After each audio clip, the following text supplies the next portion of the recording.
Alrighty, hey YouTube. I want to make a quick video here, something I've had on my mind for a while, about buying tools. And a lot of times you've used an old tool and you got to replace it. You buy a new tool and it isn't the same. And you just got to watch out. I don't know, for some reason, new tools, they make them differently or they grind on them differently. I just want to show a few examples of that and what you might have to do to kind of fix it if you can. Sometimes you can't. And just like sometimes new tools suck. So just let me show you a couple examples here.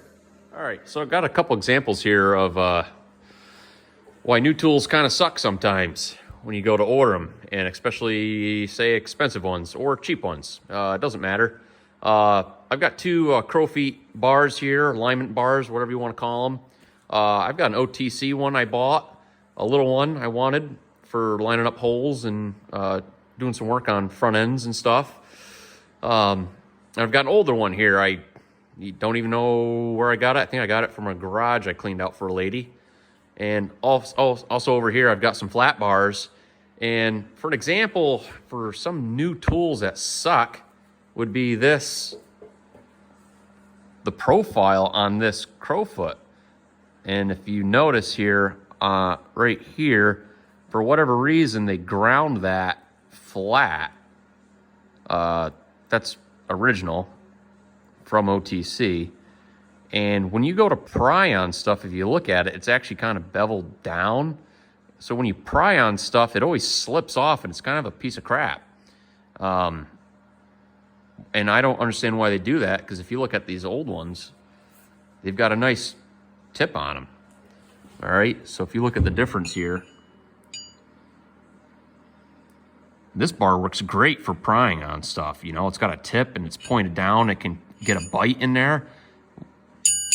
Why do they do this? I don't know. Most of the new ones are like that. I want to buy some from Mayhew and see what they're like one of these days. I think they're more like that if you look at some of their catalogs. Another example here is, let me show you the old one, an old flat bar here.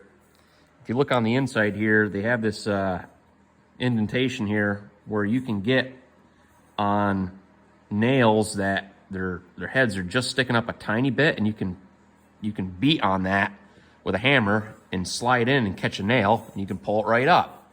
On the other side of the flat bar, so this side, all right, that's the bottom, they've got the same thing. You know, they've got this indentation, so you can get on nail heads, and same here, they've got it. Well, I've got brand new Vaughn, which Vaughn's supposed to be a pretty good brand, and for one, the bevel here is going the incorrect way. If you look at this one, it's an old bar, but it used to have more of a bevel on the opposite side. So they're opposites. So when you want to use this one, you have to kind of aim it down to catch a nail, and it just doesn't work right. And they did the same exact thing on the opposite side on this new flat bar. All right, it should be like this. This works great. This is a piece of junk. They didn't do any indentation here.